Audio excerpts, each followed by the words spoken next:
আসসালামু আলাইকুম। সংবাদে আপনাদের সবাইকে স্বাগত জানাচ্ছি। আমি ফিরোজ তোহা। শুরুতেই আরবে কেবলস সংবাদ শিরোনাম। বাংলাদেশের সর্বশেষ গুরুত্বপূর্ণ আপডেট সংবাদে আপনাকে স্বাগত। শুরুতেই সংবাদ শিরোনাম, পরে বিস্তারিত। প্রথমেই জানাবো, নৈরাজ্যকারীদের প্রশ্রয় দিচ্ছে সরকার, অভিযোগ বিএনপির তারেক রহমানের।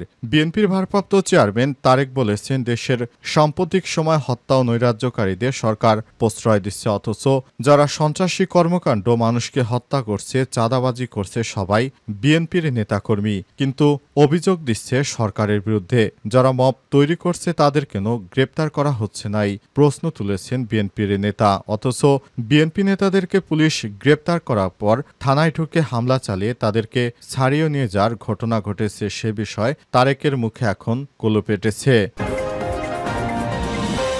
এরপর জানাবো, রাতভর গাছের সঙ্গে বেঁধে রাখা হয় বিএনপি নেতাকে। মানিকগঞ্জের দৌলতপুরে প্রবাসীর স্ত্রীর ঘরে ঢুকে অনৈতিক কাজের সময় এক বিএনপি নেতাকে হাতে নাতে ধরে ফেলে এলাকাবাসী। পরে তাকে রাতভর গাছের সঙ্গে বেঁধে রাখা হয়। জানা গেছে যে মহিলার ঘরে গিয়েছে তার স্বামী, একজন প্রবাসী, তার 2টি সন্তান রয়েছে। তবে তার স্বামী এই ঘটনার পর জানিয়ে দিয়েছেন তিনি তার এই স্ত্রীকে রাখবেন না। এরপর ওই বিএনপি নেতার সঙ্গে ওই মহিলার বিয়ে দেওয়ার বিষয়ে এলাকাবাসী আলাপ আলোচনা শুরু করেছে। এদিকে মৃত্যুর মুখ থেকে ফিরে আসা আমাদের কেনার ক্ষমতা কোনো দলের হয়নি বললেন নাহিদ ইসলাম।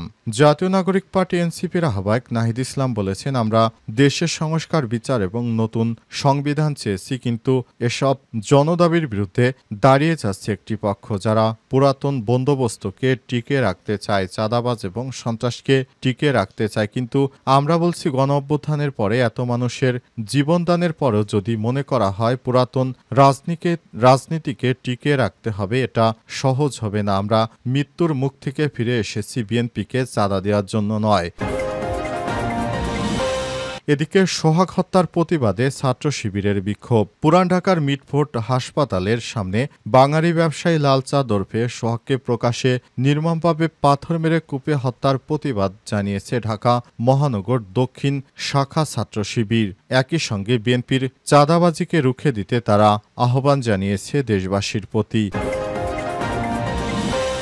এবং সর্বশেষ জানাবো, রাজধানীর শ্যামলীতে ছিনতাইকারীরা খুলে নিয়ে গেল জামা জুতো।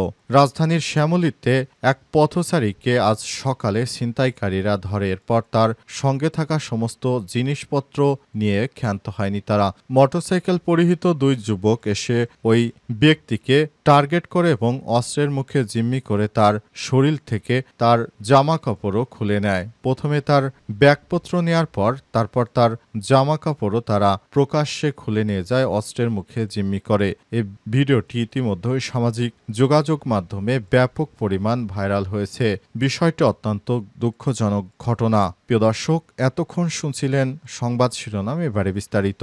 তবে তার আগে বন্ধুরা, অনুরোধ থাকবে এই সংবাদটিতে একটি লাইক দিন। এই চ্যানেলে আপনি নতুন হয়ে থাকলে আমাদের সংবাদটি দেখতে দেখতে চ্যানেলটি সাবস্ক্রাইব করে রাখুন। কমেন্ট করে বন্ধুরা আপনার মূল্যবান মতামত জানিয়ে দিন আপনি বিশ্বের কোন দেশ থেকে বা বাংলাদেশের কোন স্থান থেকে আমাদের সংবাদটি দেখছেন এবং শুনছেন। আর বন্ধুরা, এই সংবাদটা আপনার সোশ্যাল মিডিয়া ফেসবুকে শেয়ার করে বন্ধুদেরও দেখার সুযোগ করে দিন। এবারে বিস্তারিত।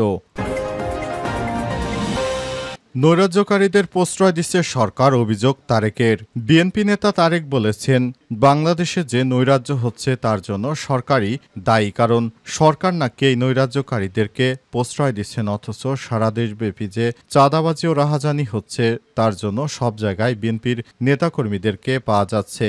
কবজি কাটা আনোয়ার থেকে টুন্ডা বাবু, এমন কোনো লোক নেই যারা বিএনপির সঙ্গে সম্পৃক্ততা নয়। সব জায়গায় দেখা যাচ্ছে বিএনপির সন্ত্রাসীরা সারা দেশ জুড়ে বিশৃঙ্খলা চালাচ্ছে, অথচ বিএনপির তারেক রহমান আজ লাইভে এসে সমস্ত দায় সরকারকে দিয়ে বসে রয়েছে। নিজের দলকে সামলানোর খোঁজ নেই, কিন্তু তিনি সরকারের বিরুদ্ধে সমালোচনায় ব্যস্ত।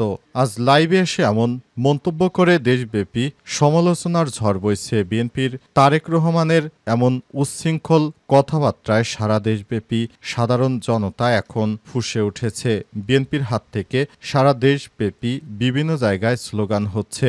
বিএনপির ভারপ্রাপ্ত চেয়ারম্যান তারেক আরও বলেছেন, দেশের সাম্প্রতিক সময় হত্যা ও নৈরাজ্যকারীদের সরকার প্রশ্রয় দিচ্ছে। যারা মব তৈরি করছে তাদের কেন গ্রেপ্তার করা হচ্ছে না? অথচ বিএনপির নেতাকর্মীদেরকে গ্রেপ্তার করা হলে তারা থানায় ঢুকে তারপর হামলা চালিয়ে তাদের নেতাকর্মীদেরকে ছাড়িয়ে এনেছে। এটাও দেখা যাচ্ছে। পুরান ঢাকার ভাঙারি ব্যবসায়ী সোহাগ হত্যাকাণ্ড প্রসঙ্গে তিনি বলেন, ফুটেজে যাকে দেখেছি হত্যা করতে তাকে কেন সরকার এখন পর্যন্ত গ্রেপ্তার করেনি? আমরা কি তবে ধরে নেব বিভিন্ন মব সৃষ্টি করে একটি পরিস্থিতি তৈরি করতে চায় সরকার? আজ রাজধানীর গুলশানে লেক শোর গ্র্যান্ড হোটেলে আয়োজিত এক অনুষ্ঠানে লন্ডন থেকে ভার্চুয়ালি যুক্ত হয় তারেক। এরপরই তারেক এমন বিভ্রান্তিমূলক কথাবার্তা বলেন, যা পুরো দেশবাসীকে হতাশ করেছে। রাতভর গাছের সঙ্গে বেঁধে রাখা হয় বিএনপি নেতাকে।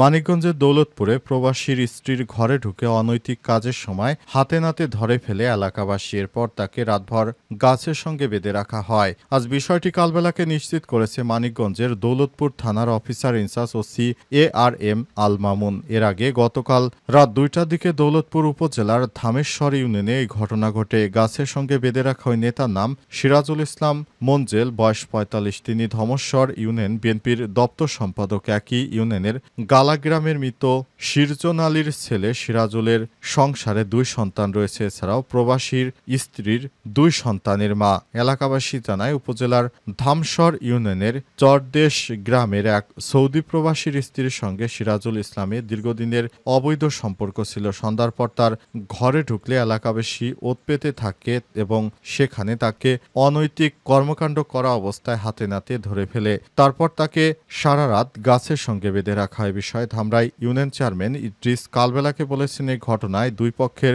পরিবারের সদস্যদের নিয়ে বসেছি। প্রবাসী ব্যক্তি তার স্ত্রীকে নিয়ে আর সংসার করতে চায় না বলে ফোনে জানিয়ে দিয়েছেন। এই ঘটনার পর প্রবাসীর স্ত্রী ও সিরাজুল ইসলাম মঞ্জেল বিয়ে করতে রাজি। তাদের পরিবারের সদস্যরা এই বিষয়ে রাজি হয়েছে। দৌলতপুর থানার officer in charge OC ARM Al Mamun কালবেলাকে জানান, এই বিষয়ে শুনে ঘটনাস্থলে পুলিশ গিয়ে তবে স্থানীয় চেয়ারম্যান এ বিষয়ে মীমাংসা করার চেষ্টা করছে। দেখা যাক বিষয়টি মীমাংসা করা যায়নি। তবে প্রবাসীকে অনুরোধ করা হলেও তিনি বলেছেন, এই বউকে নিয়ে তিনি আর সংসার করতে চান না। তিনি স্পষ্ট ভাষায় জানিয়ে দিয়েছেন। মৃত্যুর মুখ থেকে ফিরে আসাদের কেনার ক্ষমতা কোনো দলের হয়নি বললেন নাহিদ ইসলাম। জাতীয় নাগরিক পার্টির প্রধান আহ্বায়ক দলীয় মুখপাত্র নাহিদ ইসলাম বলেছেন, আমাদেরকে যারা কিনতে চায় তারা কখনোই আমাদের কিনতে পারবেন না। আমরা বিক্রি হওয়ার জন্য আসিনি। আমরা এমনভাবে নিজেদেরকে গঠন করেছি, শেখ হাসিনার কোটি কোটি টাকাও আমরা স্পর্শ করিনি। আমরা যদি সেদিন শেখ হাসিনার কথা শুনতাম এবং সেদিন যদি আমরা শেখ হাসিনার কথা মতো বিদেশে চলে যেতাম, আমাদের ব্যাংক ব্যালেন্সে কোটি কোটি টাকা থাকতো। আমরা জীবনের মায়া ত্যাগ করে সেদিন আমরা মৃত্যুকে আলিঙ্গন করে আমরা বাংলাদেশের স্বৈরাচার মুক্ত করতে ঝাঁপিয়ে পড়েছিলাম এবং সেই স্বৈরাচার মুক্ত করে এখন বিএনপি নামক একটি রাজনৈতিক দল, যারা আবার নতুন করে আগের থেকেও ভয়ানকভাবে দেশের জনতাকে আবারও অত্যাচার শুরু করেছে। এটি কোনোভাবেই মেনে নেব না। আমরা কোনো চাঁদাবাজ দলের সঙ্গে আর আঁতাত করতে চাই না। নাহিদ ইসলাম আরও বলেছেন, আমরা চাই দলীয়ভাবে আমরা আলাদা হয়ে যে দল গঠন করেছি, এই দলের মাধ্যমে বাংলাদেশের আপামর জনতাকে সঙ্গে নিয়ে আগামী সংসদ গঠন করতে। কিন্তু যারা মনে করে যে শেখ হাসিনা পালিয়ে যাওয়ার পর দেশটি তাদের হয়ে গেছে, তাদের উদ্দেশ্যে নাহিদ ইসলাম বলেছেন, আপনারা ভুলে যাবেন না, অত্যাচারীরাও বলেছিল আমরা ক্ষমতায় এসেছি, আমাদেরকে কে নামাবে, আপনাদের দশাও কিন্তু তাদের মতো হবে। সুতরাং দেশব্যাপী যে আয়ামে জাহিলিয়াতের মতো যে ধরনের কর্মকাণ্ড শুরু করেছেন সেটি অচিরেই বন্ধ করতে হবে। তা না হলে এই ধরনের কর্মকাণ্ডের করার কারণে বাংলাদেশের মানুষ আওয়ামী লীগের মতো বিএনপিকেও ছুঁড়ে ফেলে দেবে। আমরা বোনাস লাইফ নিয়ে আমরা আবার রাজনৈতিক মাঠে ফিরে এসেছি। আমরা যে বেঁচে আছি এটাই হচ্ছে আমাদের জীবনের বোনাস। স্বৈরাচার মুক্ত করতে গিয়ে আমরা নিজেদের জীবনের মায়া ত্যাগ করেছি। আমাদেরকে কেনার সামর্থ্য বিএনপি বা কারোই নেই। সোহাগ হত্যার প্রতিবাদে ছাত্র শিবিরের বিক্ষোভ। বিএনপির নেতাকর্মীদের হামলায় সোহাগ নামে এক ভাঙাড়ি ব্যবসার মৃত্যুর ঘটনায় সারা দেশব্যাপী বিক্ষোভ মিছিল করেছে ছাত্র শিবির। ছাত্র শিবিরের পক্ষ থেকে জানানো হয়েছে, মধ্যযুগীয় কায়দায় একটি হত্যাকাণ্ডের ঘটনা ঘটল, যেটি বিএনপির হাইকমান্ড কোনোভাবে এর দায় এড়াতে পারে না, কারণ বিএনপির দলের ভিতর থেকে এই ধরনের নৃশংস ঘটনা ঘটছে, যেটি বারবার স্মরণ করিয়ে দিচ্ছে বিএনপি একটি ফ্যাসিস্ট দল। তারা কোনোভাবে এর দায় এড়াতে পারে না। সোহাগ হত্যার প্রতিবাদে তাই সারা দেশব্যাপী মানুষ ফুঁসে উঠেছে। বিএনপি মনে করেছিল তারা আওয়ামী লীগের মতো এই ধরনের চাঁদাবাজি করে পার পেয়ে যাবে, কিন্তু না, তাদেরকে প্রতিহত করার জন্য সারা দেশব্যাপী সবাই একত্র হয়েছে।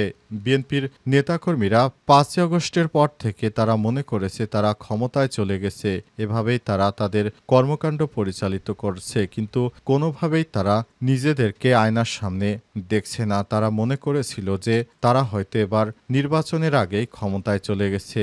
তারা যে কি করতে পারে সেটি বিগত ১০ মাসে সাধারণ মানুষ দেখতে পারছে। বিএনপি নেতাকর্মীরা তারেক রহমানের নেতৃত্বকে মেনে নিচ্ছে না। তারা নিজের মতো সারা দেশব্যাপী চাঁদাবাজি রাহাজানি করছে, কিন্তু এর দায়ভার দলীয় প্রধান হিসেবে তারেক রহমান কখনোই এড়াতে পারবে না, কারণ তার দলের নেতৃত্বে তিনি রয়েছেন। তার দলের নেতাকর্মীরা কেন এই ধরনের হত্যাকাণ্ড ঘটালো এ বিষয়ে তারেক রহমানের পক্ষ থেকে এখনো স্পষ্ট করে কোনো বার্তা দেওয়া হয়নি কিংবা কোনো দায়ও স্বীকার করা হয়নি, বরঞ্চ তারেক রহমান আরও সরকারকে এ বিষয়ে দোষ চাপিয়ে দিয়েছেন।